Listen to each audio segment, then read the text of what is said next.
Obviously, a lot of people are aware that women's health has been underappreciated through the years, and particularly in research, women have been excluded from a lot of research in the exercise physiology area, but overall health and whatnot. Our goal for this program is to deliver individualized screening, education, and what we call exercise and lifestyle prescriptions to women at a variety of ages in the Charlottesville and UVA community so that they maybe have access to services that they might not otherwise have access to. Growing up, my mom liked the house to be boiling hot, never below 78 degrees. Every summer, she would increase the thermostat to nearly match the outdoor temperatures. My brothers and I would plead with her to turn it down. She would dismiss our pleas and say, "Oh, it's cold in here and you're only going to make it colder." Until one summer, she kept it below 78, then 74, then 70, then 65, and finally as low as she could put it. My brothers and I didn't complain, but we were a bit concerned for our mom, as she never did this before. Naturally, as teenagers do, we looked up symptoms of a 45-year-old woman and always hot, and we found results related to 34 symptoms of menopause. We clicked on it, went through one by one, and we realized she shared many similar symptoms. I was about 17 when I first heard about menopause, and 20 when I realized it would someday affect me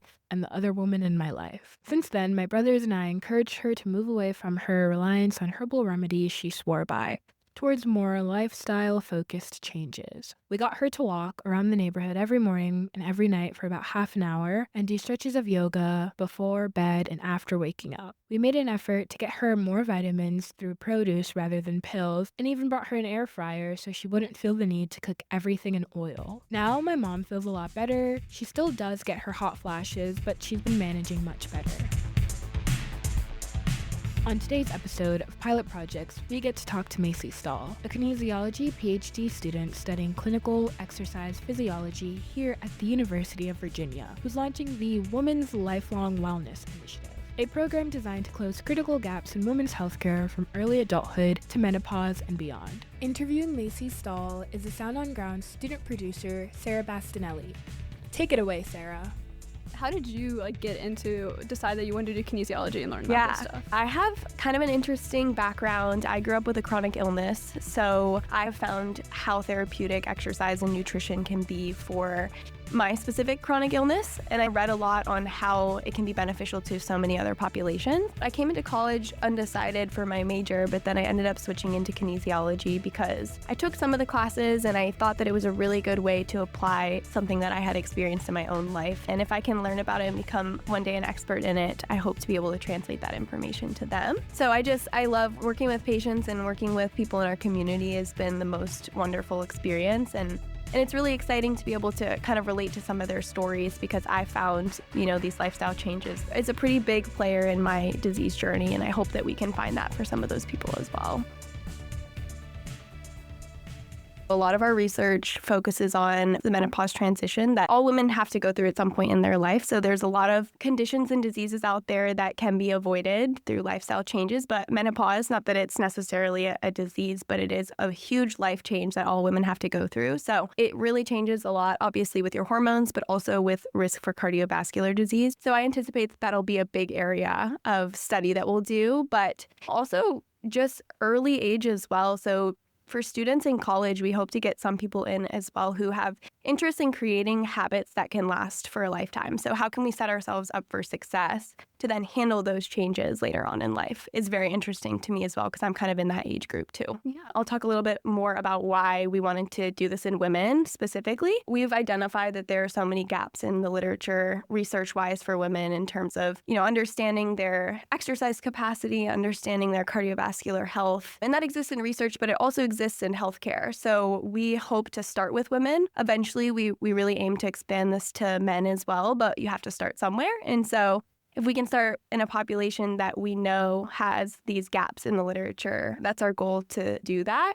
And I've also just heard anecdotally from so many people throughout my time doing research interventions. So many women have expressed the need for these resources and the questions they have surrounding all these life changes that they've gone through. We hope maybe to end up actually turning it into a formal research project and getting some data out of it. But our main goal is to deliver this program to people in the community. And I think that we will learn so much by doing that it's going to be so beneficial for obviously the women doing the program, but also for our department and just for women's health in general. So yeah, I'm excited to learn. I'll start with what we're offering. We do a lot of research in clinical populations and in non-clinical populations.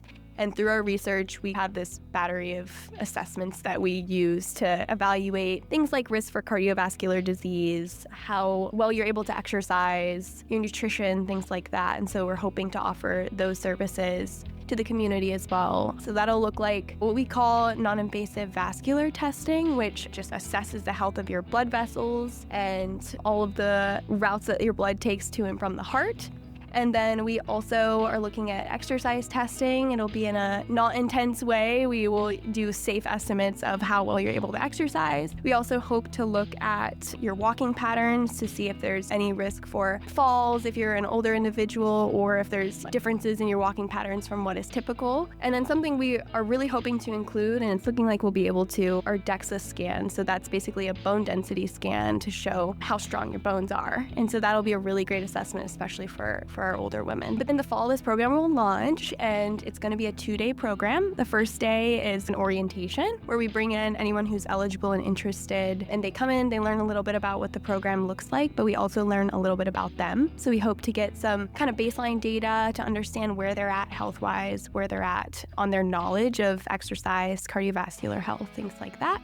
And we also want to understand what their interests are. So across the lifespan, there's so many different issues that women may be interested in, whether it's pregnancy, the menstrual cycle, postpartum, menopause is a huge one. So we hope to then be able to group people together based on their interests. And so then on the second day of the program, we'll bring in people who have like-minded interests and can learn about these issues that are really important to them. The second day of the program will be a lot longer. It'll be a full day of events. And we'll bring people in, we'll do all of our screening. So some of that testing, like the non-invasive vascular testing, we'll do some low-intensity exercise testing in a safe environment. We'll do some functional testing. We'll kind of assess their gait, which is like their walking patterns. And then we'll also do surveys to kind of get more of like a quantitative understanding of what their health profile looks like. And then we'll cook a lunch together. So we'll learn about heart-healthy recipes or whatever food-related interests these women have. We have a whole gym filled with exercise equipment, and it's mostly resistance training, which is something that isn't always accessible to women. So we hope with the help of our students to walk women through all of these different pieces of equipment so that they feel more comfortable with it. They can learn what they like. So that'll be a big part of the day. And then we'll also do some educational seminars from some of our experts that we have here at UVA. We will do one-on-one consultations with each of these women, take all the data that we learned about their health history, about their goals and everything like that, and create what we call an individualized FIT prescription for these women. And FIT stands for, the F is frequency, the I is intensity, the T is time, and the other T is type. So we use that for exercise to build a program that is very specific and can be progressed through time for these women. So we'll do that. And then we'll also, talk them through any referrals they may need for other clinics based on the data we get, or what nutritional help we can give them over time. And then this program also does support kinesiology students like yourself. Yeah. Can you explain? I developed this program with a postdoctoral associate. She has her PhD. Her name's Casey Durella. So the two of us will be guiding this program, but we also will have help from so many others. And this is a great opportunity to this other students in the department. So we'll have other PhD students helping out, but then also master's students in our exercise physiology and hopefully sports medicine master's programs. And then we also have a bunch of kinesiology undergraduate students, and we really hope to get some of them involved this semester and maybe turn this into something that can be used as part of their course practicums in the future. I think this will be a little bit of a unique opportunity for students. In our master's program, we have them do a cardiac rehab internship, and cardiac rehab is basically guiding people through exercise training after they've had a cardiac event, so a heart attack or some sort of other issue with their heart. So they get that experience, and it's a really good hands-on opportunity. This is just a slightly different way to extend that to another population. So to people with maybe not apparent disease, but people looking for answers to questions that they've probably learned in their classes, and they can deliver that information in a way that is accessible to people who might not be studying exercise physiology. So I think it'll be a really good practice for them to translate some of the ideas that they've learned in the classroom to a practical application. My roommate's at kinesiology Oh, so cool. undergrad, Yeah. so I've been hearing So a little bit about it. Exactly. Yeah. And, we hope to have as many undergrads as possible involved. So if there's ever any interest, we love having hands, we love having help. So there's going to be many, many support sources needed that day, whether it's walking women from station to station or helping actually with the tests or helping in the back end, figuring out their exercise prescriptions as they're going throughout the day. We're going to need a lot of help. So. No, even just from my family, I can understand all the menopause stuff, having symptoms. Oh, is my family member, mom, aunts and stuff. Is this a symptom of menopause or should this be something else I should be checking out? I don't know. And there's some data out there, but it's sparse and it's hard to find. And so we hope that we can just gather what's out there for people to see and also learn something new along the process as well. But yeah, everyone knows someone who's been through menopause. My mom went through it. And we also have a bunch of research participants from other studies who I've just heard anecdotally talk about how difficult that transition was. So that was really what kind of piqued my interest in creating this program. There is a need for it. People are looking for this information. And so I feel like we have a unique role to provide that because we have all these services. And thanks to the Jefferson Trust, we now have some money to do it. So I'm really excited to hopefully be able to do that. Do you know how women can get access to these services, where they sign up? My email is macy.stahl@uvahealth.org. If you're interested, contact, and then more information will come available. We didn't know how interest was going to go, but we had a UVA Today article published, and then after that, we had truly the largest amount of interest we could ever dream of getting, and that just further proved how much this is needed.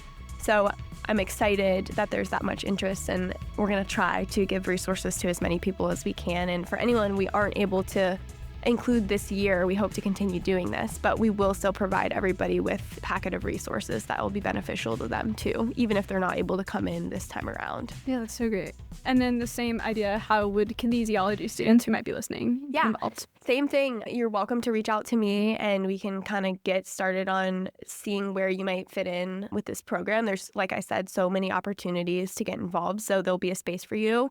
But I really hope to have a really well-rounded group of students helping out with this program.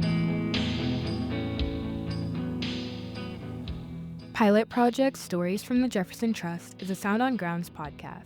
Sound on Grounds and all projects featured and pilot projects are sponsored by the Jefferson Trust grants. You can find more Sound on Grounds podcasts at virginiaaudio.com. Today's episode was edited and recorded by Dalanda Diallo and Sara Bastianelli in the Robertson Media Audio Studio. The Pilot Project show cover was designed by UVA alum Carina Velocci. All music used in the episode was written and recorded by Jason Evens Groth in the RMC Audio Studio. Thank you again to Macy Stahl for sharing her passion with us.